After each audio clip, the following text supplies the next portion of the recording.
اعوذ باللہ من الشیطان الرجیم بسم اللہ الرحمن الرحیم قالوا حرقوه وانصروا آلہتکم ان کنتم فاعلین قلنا یا نار کونی بردا وسلاما علی ابراہیم وارادوا به کیدا فجعلناهم الاخسرین ونجیناہ ولوطا الی الارض التي بارکنا فیہا للعالمین وَوَهَبْنَا لَهُ إِسْحَاقَ وَيَعْقُوبَ نَافِلَةً وَكُلًّا جَعَلْنَا صَالِحِينَ وَجَعَلْنَاهُمْ أَئِمَّةً يَهْدُونَ بِأَمْرِنَا وَأَوْحَيْنَا إِلَيْهِمْ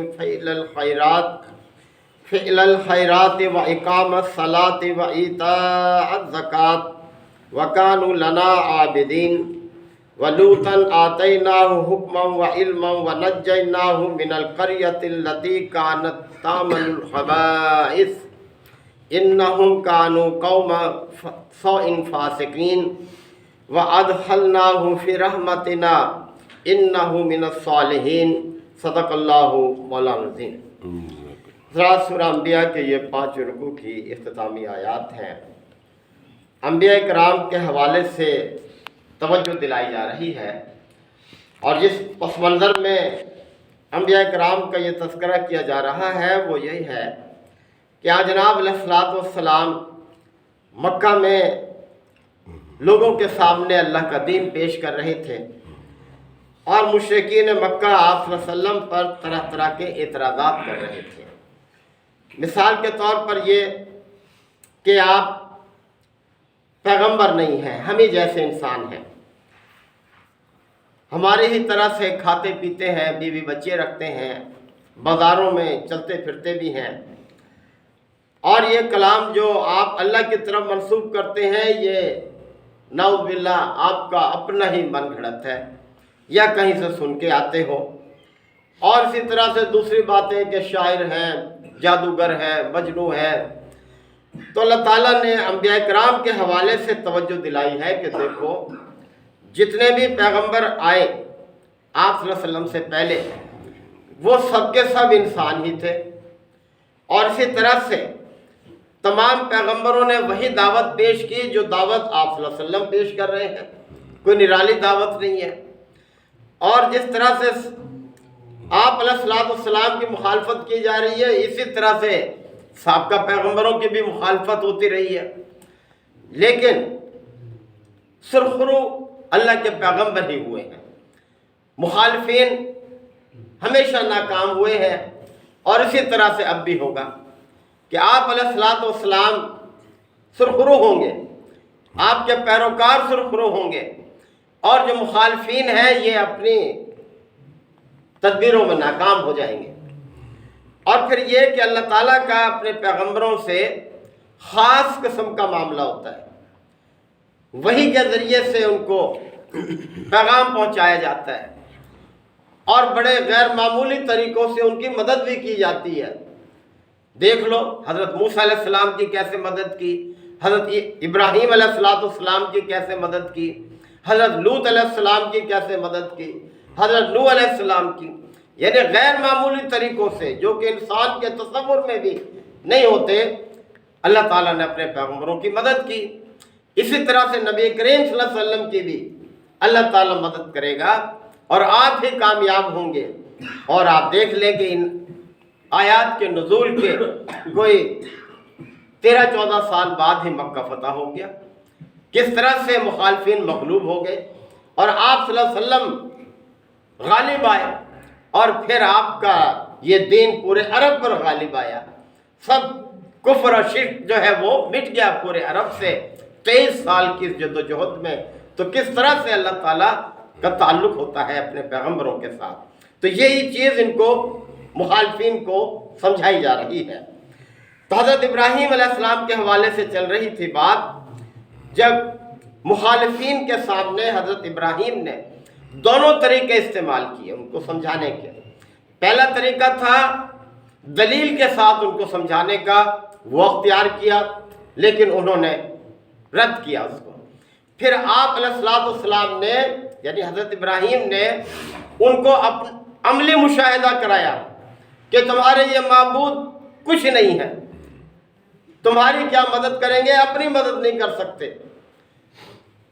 لیکن انہوں نے اس پر کچھ تو غور کیا، لیکن پھر اس سے بھی منہ موڑ لیا، اور پھر جو تدبیر انہوں نے کی اس کا ذکر یہاں کیا جا رہا ہے کہ قالو، وہ کہنے لگے آپس میں، حرقوہ، جلا دو اسے، آگ میں ڈال دو اس کو، یہی اس کا حل ہے۔ یعنی ہمارے معبودوں کو جو یہ برا بھلا کہتا ہے اور ان کو ماننے سے انکار کرتا ہے، تو حرقوہ، اسے جلا ڈالو، وانصروا آلہتکم ان کنتم فاعلین، اور اپنے ان خداؤں کی حمایت کرو اگر تمہیں کچھ کرنا ہے تو۔ یعنی اگر تمہیں بقا رکھنی ہے، اپنے دین پر قائم رہنا ہے، تو اپنے خداؤں کی حفاظت کرو، ان کی مدد کرو۔ تو جب انہوں نے وہ سارا سلسلہ اپنا تیار کر لیا، ابراہیم علیہ السلام کو آگ میں پھینک دیا انہوں نے، تو اللہ تعالیٰ نے حکم دیا، قلنا یا نار کونی بردا وسلاما علی ابراہیم، تو ہم نے کہا کہ اے آگ ٹھنڈی ہو جا اور سلامتی والی ہو جا ابراہیم پر۔ اب آگ کی کیا مجال تھی؟ ہر چیز اللہ کی مخلوق ہے، اللہ کے حکم کے تابع ہے، اللہ جس چیز سے جو چاہے کام لے لے۔ تو اللہ تعالیٰ نے آگ کو جو حکم دیا، آگ اسی طرح سے ہو گئی، سلامتی والی ہو گئی، اور سب دیکھتے کہ دیکھتے رہ گئے، کچھ نہ بگاڑ سکے اللہ کے پیغمبر کا۔ وَأَرَادُوا بِهِ كَيْدًا، پس انہوں نے بہت بری تدبیر کا ارادہ کیا تھا۔ یعنی اس سے بری تدبیر کیا ہوگی کہ اللہ کا پیغمبر جو سراپا رحمت ہوتا ہے، جس کا پیغام لوگوں کے لیے رحمت ہوتا ہے، اس میں شفا ہوتی ہے لوگوں کے لیے، وہ نور ہوتا ہے وہ پیغام لوگوں کے لیے، لیکن انہوں نے دیکھیں کیا کیا اپنے اس پیغمبر کے ساتھ جو ان کا خیر خواہ تھا، کہ آگ میں پھینک دیا۔ تو انہوں نے بہت بری تدبیر کی، فَجَعَلْنَاهُمُ الْأَخْسَرِينَ، لیکن ہم نے ان سب کو خسارے سے دوچار کر دیا، ناکام کر دیا، وہ اپنے تدبیر میں کامیاب نہیں ہو سکے۔ وَنَجَّيْنَاهُ وَلُوطًا، اور ہم نے اسے اور لوط کو بچا کر إِلَى الْأَرْضِ الَّتِي بَارَكْنَا فِيهَا لِلْعَالَمِينَ، ایسی بستی میں ہم لے گئے جس میں ہم نے دنیا والوں کے لیے برکتیں رکھی تھی، اس سرزمین میں لے گئے۔ یہ اشارہ ہے شام اور فلسطین کی سرزمین کی طرف، کہ جس میں اللہ تعالیٰ نے مادی اور روحانی دونوں قسم کی برکتیں رکھی ہیں۔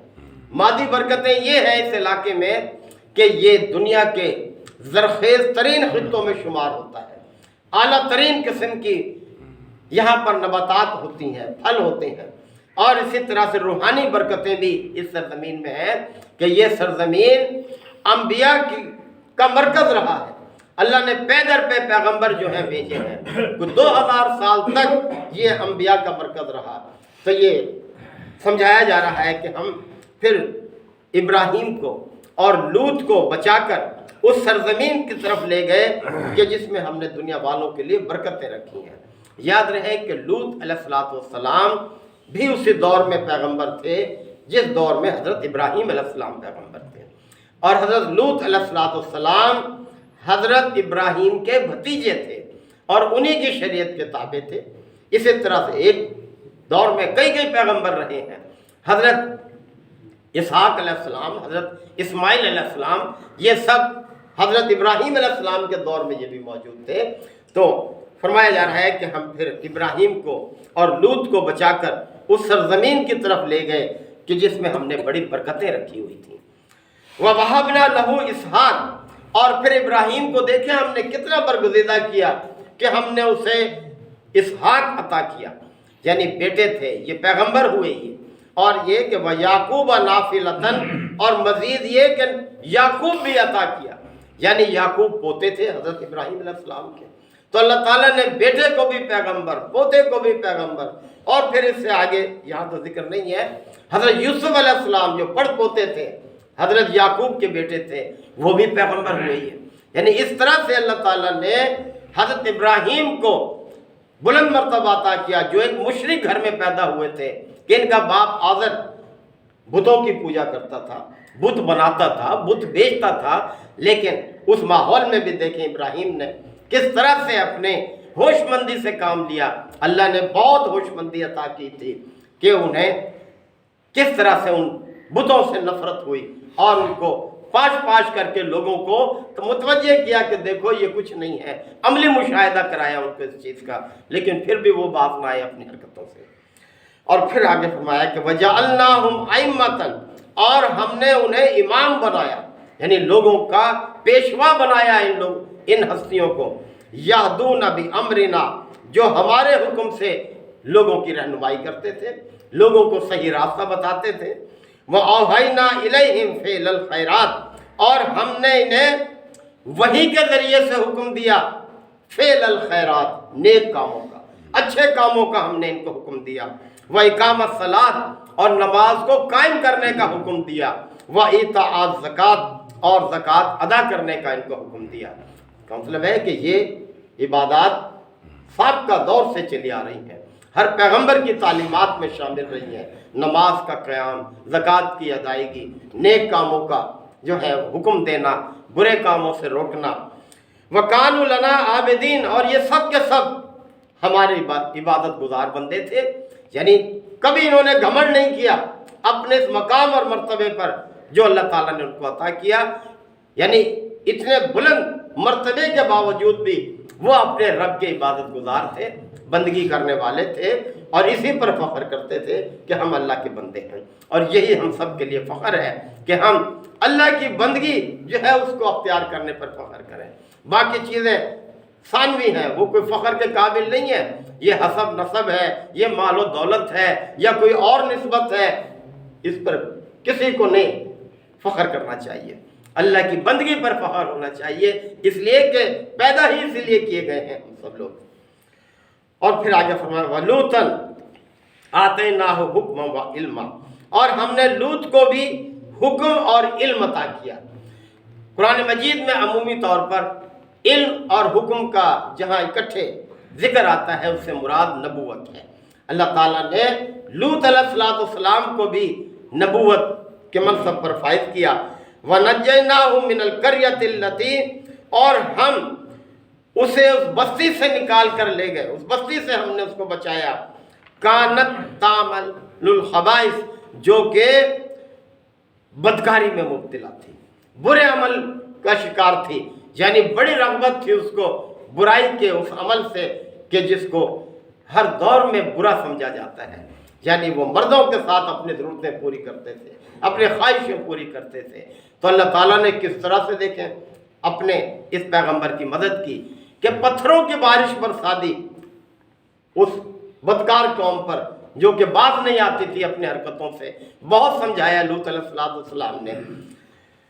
انہم کانوا قوما سوء فاسقین، یقیناً یہ بہت برے فاسق لوگ تھے. یعنی جو اس طرح کی بدکاریوں میں مبتلا ہو اللہ کے نزدیک وہ فاسق ہیں، یعنی حد سے تجاوز کرنے والے ہیں. اللہ نے حدود قائم کی ہیں اپنے بندوں کے لیے، اور ان حدود کی پاسداری میں بندوں کی اپنی خیر ہے، اپنی بھلائی ہے، اپنا فائدہ ہے. اللہ کا کوئی فائدہ نہیں ہے اس میں. جو بھی اللہ کی حدود کو پامال کرے گا تو پھر اس کا نتیجہ بھگتے گا. اللہ کی پکڑ جو ہے وہ دور نہیں ہے.